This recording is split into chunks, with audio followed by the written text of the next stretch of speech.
Go. What's up everyone? This is Zain Khan, owner and founder of the Hero and Fitness Academy. And आज मैं हूँ मेरे student के साथ में मंगेश सामने, और आज का जो हमारा टॉपिक है बॉक्सिंग, उस पर हम आपको कुछ बेसिक फंडामेंटल्स कवर करेंगे।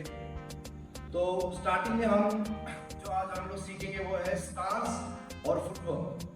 बॉक्सिंग में स्टांस कैसे लिया जाता है और फुटवर्क कैसा किया जाता है वो आज हम सीखेंगे। So stay tuned. तो आइए हम स्टार्ट करते हैं बॉक्सिंग स्टांस के लिए। वैसे तो बॉक्सिंग के काफी स्टांस है, लेकिन हम जो है हम वो बेसिक स्टांस करेंगे। तो सबसे पहले हम इस तरीके से खड़े रहेंगे, और उसके बाद में आपको आपका राइट लेग जो है वो डायगोनली पीछे लेना है। मतलब आपको जो राइट वाला पैर है उसको सीधा आपको पीछे नहीं लेना है, आपको उसको डायगोनली पीछे लेना है। जिसमें अभी आपको दोनों पैर उतने ही पीछे लेने हैं जिसमें आप कंफर्टेबल, मतलब आप ज्यादा भी नजदीक नहीं ले सकते हो, ज्यादा पीछे भी नहीं ले सकते हो, उतना ही लेना है जिसमें आप कंफर्टेबल हो। स्लाइटली आपको आपके दोनों नीज को बेंड करना है। मैं आपको कहूँगा, तो पहले हम नॉर्मल स्टांस में है। अभी यहाँ से मंगेश जो है वो हमको दिखाएगा कि डायगोनली पैर कैसे रखा जाता है। तो राइट लेग को पीछे लो। अब उसने जो डिस्टेंस रखा है उतना ही रखा है जिसमें वो कंफर्टेबल है।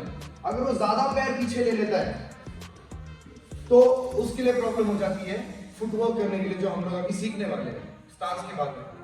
तो राइट लेग को उसने थोड़ा जिस हिसाब से उसको डायगोनली चाहिए था उसने कंफर्टेबली पैर को लिया है। स्लाइटली दोनों नीज को बेंड कर देंगे। स्लाइटली आपको दोनों नीज को बेंड करना है ताकि आपका बॉडी वेट सही तरीके से आप कैरी कर सको दोनों पैरों पर। अब यहाँ से राइट हैंड जो है उसका वो चिन के पास में आएगा, और लेफ्ट हैंड जो है वो आगे रहेगा क्योंकि वो लीड हैंड है। अभी इसमें आपको क्या ध्यान में रखना है, जब आपका राइट हैंड जो है वो कहाँ होना चाहिए, चिन के पास, क्योंकि ये जो हमारा चिन है ये टारगेट होता है फाइट के अंदर अपोनेंट को नॉकआउट करने के लिए। तो यहाँ से राइट हैंड में हमने चिन को प्रोटेक्ट किया है, और लेफ्ट हैंड जो है वो हमारा सामने इस तरीके से। अब इसमें दो चीजें आपको ध्यान रखनी है। सबसे पहले आपको ये ध्यान रखना है कि जो आपका ये जो चिन है ये नीचे टक होना चाहिए और नजर सामने होनी चाहिए अपोनेंट की तरफ। चिन नीचे, नजर सामने, राइट हैंड चिन के पास। और आप गलती क्या करोगे, आप गलती करोगे ये चिन आपका ऊपर रहेगा। नहीं, हमेशा जब भी आप आपके स्टांस मोड में हो तो आपका चिन नीचे होना चाहिए। लेफ्ट हैंड जो है वो थोड़ा आगे होना चाहिए, फॉरवर्ड होना चाहिए, और जो दोनों एल्बोज है आपके वो पैरेलल होने चाहिए एक दूसरे को। अगर आपके एल्बोज वाइड होते मतलब आपका स्टांस गलत है। तो आपको ये ध्यान में रखना है, stance, chin down, knees bend. So this ये है आपका बेसिक बॉक्सिंग स्टांस। बेसिक, ये सबसे बेसिक है जो हर कोई बिगिनर जो भी स्टार्ट करता है बॉक्सिंग में अपना करियर, तो इसी स्टांस के साथ में आगे बढ़ता है। फिर उसके बाद में काफी वेरिएशंस आए हैं अभी स्टांस को लेकर, जैसे फ्रेम रखता है कोई, गार्ड ऊपर रखता है कोई, पिकअप स्टाइल रखता है, तो वो अलग अलग वेरिएशन आ जाते हैं। तो this is the boxing stance. अब इसकी प्रैक्टिस कैसे करनी है आपको, राइट लेग बैक, जैसे मैंने आपको बताया, चेक कर लेना है आपको आपका डिस्टेंस कितना है। उसके बाद में स्लाइटली नीज को बेंड करना है। मेक श्योर कि तुम्हारी नीज जब तुम बेंड होते हो तो तुम ऐसे नहीं कर रहे हो नीज बेंड होने का। जब तुम नी बेंड कर रहे हो, left knee, right knee, have a strong solid base. उसके बाद में चिन जो है ये नीचे रहेगा, राइट हैंड जो है ये चिन को प्रोटेक्ट कर रहा है, लेफ्ट हैंड फॉरवर्ड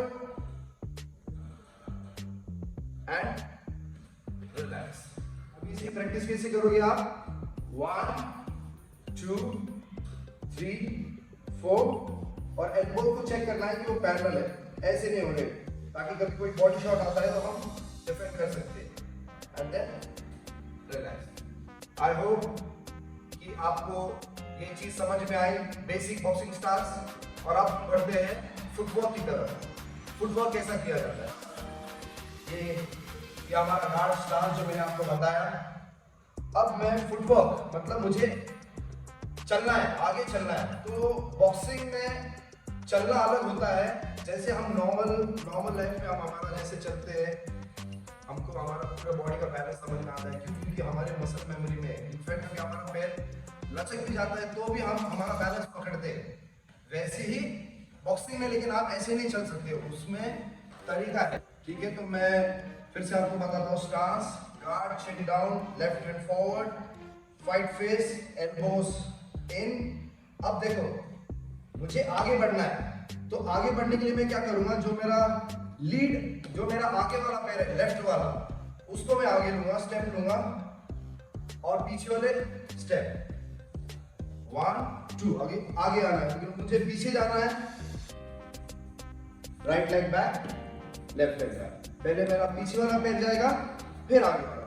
मुझे आगे बढ़ना है तो आगे वाला पैर पहले आएगा, फिर पीछे वाला। अगर मुझे राइट हैंड साइड पे जाना है तो मेरा कौन सा पैर आएगा, राइट वाला, 1 2। अब अगर मुझे लेफ्ट पे जाना है तो कौन सा पैर आएगा, मेरा लेफ्ट पैर आएगा, राइट पैर आएगा। और उसके बाद तुमको क्या चेक करना है, आपका स्टांस। अभी आप गलती क्या करोगे, आप गलती ये करोगे स्टांस के अंदर सबसे पहले जब आप आगे जाओगे तो आप पैर ऐसे रखोगे और फिर ऐसे आओगे।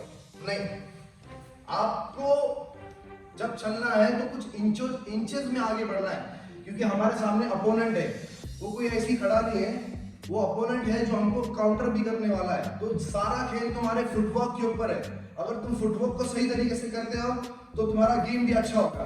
तो यहाँ से अगर आप आगे बढ़ते हो स्टांस लेकर, तो लेफ्ट वाला पैर उतना ही आगे लेना है जितना आपको समझ में आए, थोड़ा आगे लेना है और फिर पीछे वाला पैर भी। और उसके बाद आपको चेक करना है कि आपका स्टांस कितना है। फॉर एग्जांपल आपने ये आगे ले लिया और ये थोड़ा ही रखा तो देखो तुम्हारा स्टांस खराब हुआ, या ये आगे ले लिया और ये ज्यादा आगे ले लिया तो फिर तुम्हारा स्टांस खराब हो गया। तो मेक श्योर कि जब भी तुम फुटवर्क कर रहे हो तो आप चेक कर रहे हो।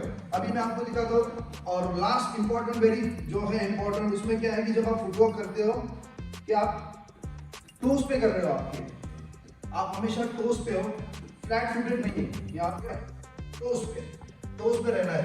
ठीक है, तो यहाँ से स्टांस, पहला आपने किया stance, back, knees, chin down, left hip forward, have a strong base. अब मैं आगे बढ़ रहा हूँ, चिन नीचे है, अब मैं पीछे आ रहा हूं, अब मैं राइट में जा रहा हूं, लेफ्ट,